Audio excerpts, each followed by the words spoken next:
pied de l'Atlas, au Maroc, la petite ville s'éveille. L'aube illumine la mosquée où entre le premier fidèle. La prière ouvre la journée. À son appel, les ruelles s'animent. Déjà, les femmes se mettent en route pour chercher l'eau. C'est par l'eau que la vie peut naître sous ce climat brûlant. Et c'est une eau qui vient des neiges pour animer dans la petite ville les hommes, les bêtes et les choses.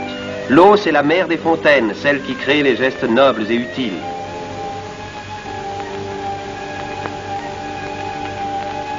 C'est aussi l'eau qui va arroser les souks sous leurs claies de roseaux, où s'ouvrent déjà les boutiques étroites dans lesquelles l'on vend les épices et les cuirs brodés. L'eau qui rafraîchit le patio que traverse si sagement l'enfant en route pour l'école, car la vie du matin réveille les écoles. Tout un petit peuple sérieux se met en marche vers la classe.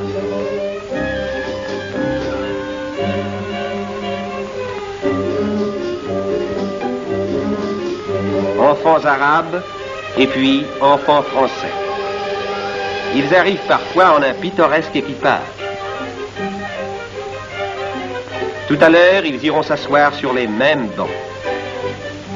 Mais point d'école sans une âme active. Et voici celle qui fait vivre 5 écoles, une française.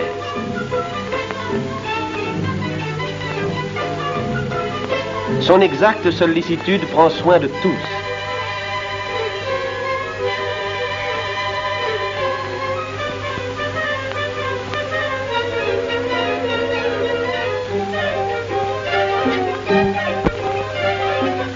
On s'en va vers une autre école.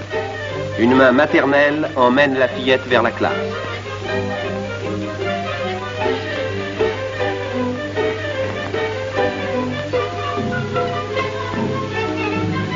La maîtresse est là, qui attend la nouvelle venue. Une Française aussi, toute jeune, heureuse d'avoir cette pittoresque et docile famille. Défilé calme et travail sérieux.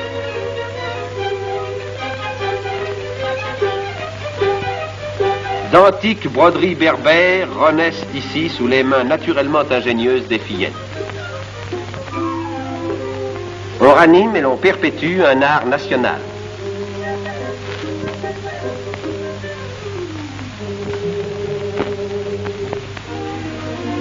Et ces écoles ne sont pas moroses, on y chante aussi. Qui chante aime la vie, et qui aime la vie aime l'action. C'est pourquoi, d'un geste si vif, l'animatrice des écoles monte à cheval et part d'un bon trot pour le bled. Une mère de 4 enfants, dont le mari, instituteur, glorieux sous-officier de Goumier, est tombé devant Marseille. De son vivant, c'est lui qui faisait ce métier d'animateur. En vraie Française, elle a pris la noble tâche. Elle continue l'œuvre. Elle veut rester là comme un souvenir et comme un exemple. La fidélité et l'ardeur à la tâche, partout, inspirent le respect, ouvrent les âmes. On le voit bien par l'accueil si charmant de cette école coranique. C'est là qu'on épelle le Coran, c'est là qu'on enseigne la foi. Le maître prononce un verset inscrit sur la tablette. Les enfants répètent en chœur. Le maître scande la cadence avec sa baguette flexible. Redoutable instrument qui inculque à la fois le rythme et la sagesse. Car c'est aussi avec la baguette de bois qu'on gaule le fruit de sagesse, l'olive brune.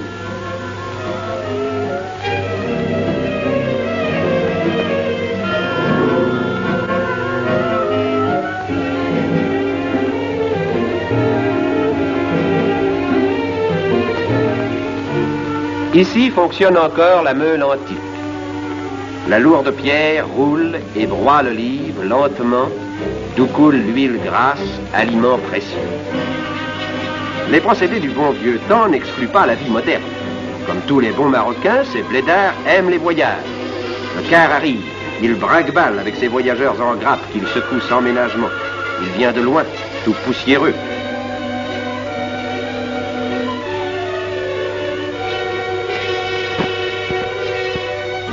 Il déballe ses sacs bourrés de lettres. Il en arrive de partout, d'Europe, d'Amérique. Grâce aux bonnes routes construites, la lointaine cité est reliée au monde par la lettre. Elle l'est aussi par le fil. Et la lettre et le fil portent les nouvelles bien au-delà de la petite ville, jusque dans les vallées encore sauvages de l'Atlas. Ainsi, la vie s'étend. Ainsi se crée un lien utile entre ces hommes et les autres hommes.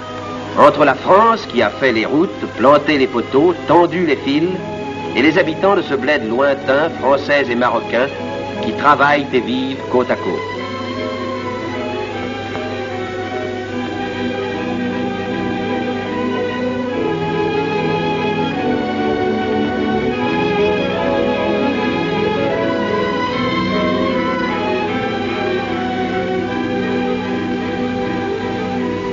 De ces travaux et de ces vies associées, voici le point vital, le centre symbolique, la belle demeure moderne avec son parc et ses bureaux. Maison de France en pays marocain, celle du contrôleur civil, où l'administration de plusieurs milliers de haut, elle veille sur elle.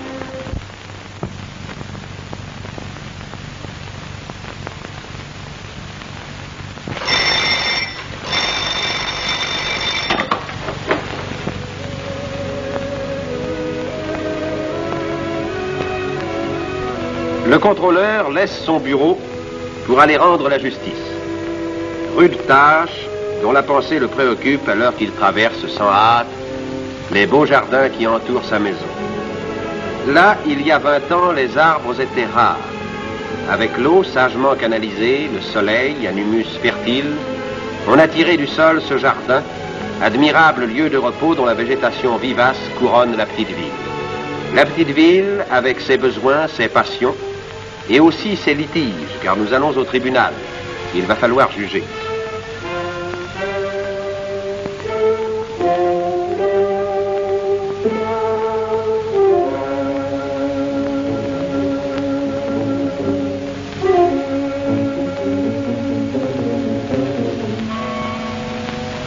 Ce tribunal, on l'appelle le Mejlis. Le contrôleur et le pacha y siègent de compagnie. Voici l'accusé, la mine basse.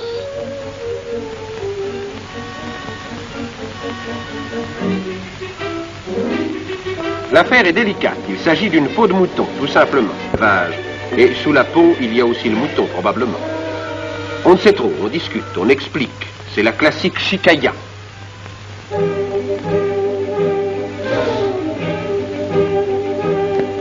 Le pacha et le contrôleur, qui s'y connaissent, écoutent, froncent le sourcil, se font une opinion. Ils y ont du mérite. Faire la part du vrai au milieu de tant d'éloquence, car le Marocain est fin et beau parleur, c'est une tâche difficile. La vérité pourtant finit par apparaître. Sentence. L'accusé est vraiment coupable. Rien qu'à le voir partir, sombre et farouche, on en reste persuadé. Et dehors, la vie continue. Une vie simple, naturelle. Beni Mellal, blotti au flanc de la montagne, est une cité campagnarde. Les potagers et les vergers qui s'abritent aux pentes de l'Atlas lui envoient leurs fruits, leurs légumes. L'oignon succulent, la fève grasse, la tomate juteuse, le piment rouge, et le citron et la grenade, fraîchement cueillis du matin au milieu des feuillages humides. Toute la montagne descend, la montagne pastorale où pâturent d'immenses troupeaux de moutons.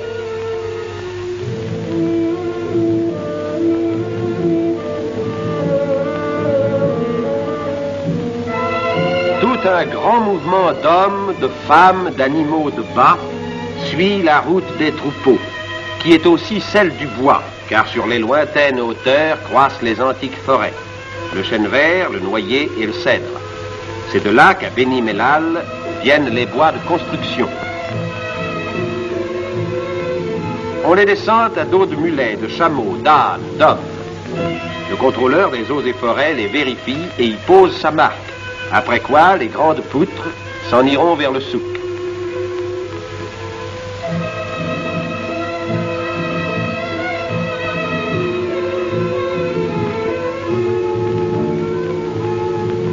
Dressés en cercle, ne dirait-on pas un rassemblement primitif de guerriers en palabres?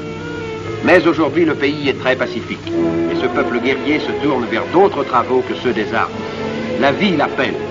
Cette vie que les belles eaux captées dans la montagne ou prises à la source vont apporter à ces jardins.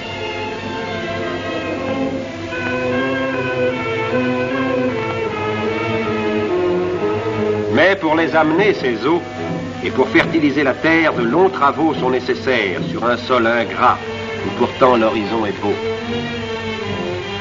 À ces travaux, la présence des chefs, le pacha et le contrôleur, est chaque jour indispensable. Il faut diriger, conseiller, exiger, être la pensée vigilante, incarner une foi et un espoir. Les hommes passent et s'éloignent. La pensée reste. Cette pensée agit. Et la voici à l'heure. Là où circule encore la charrue primitive attelée d'un cheval et d'un chameau, vient de surgir le tracteur à chenilles, le char de combat des labours, puissant défricheur de ces landes incultes où demain va pousser le blé nourricier.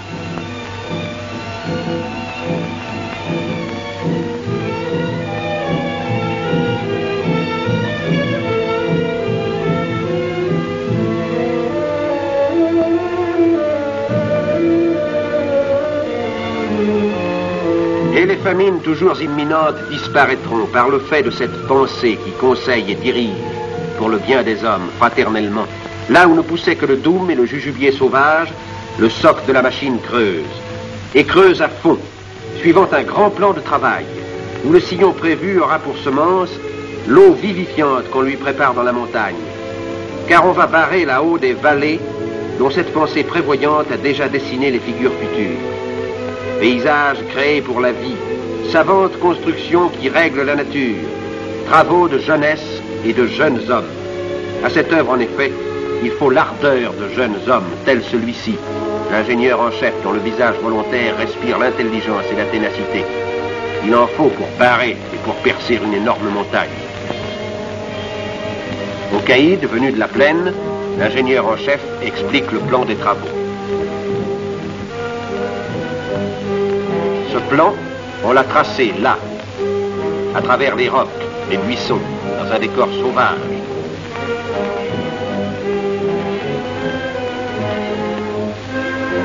Mais la sauvagerie cédera à l'idée. La pelle, le pic et la mine auront raison d'une nature hostile et jusqu'à ce jour indomptée. Cette nature, on la vaincra, mais non sans peine, à force de bras, de temps et de patience, par le savoir et par l'effort.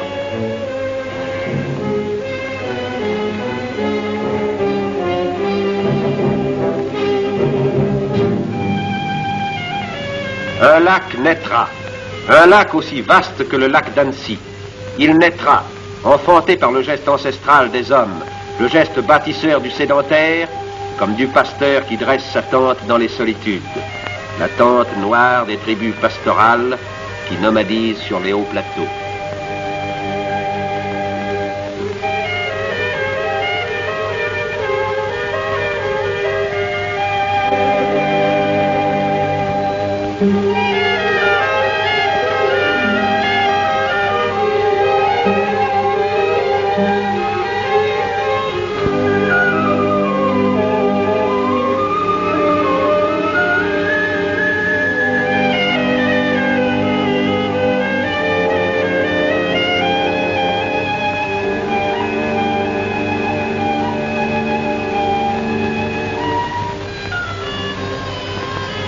Et le soir venu, les troupeaux descendent vers la ville qui s'endort sous la prière.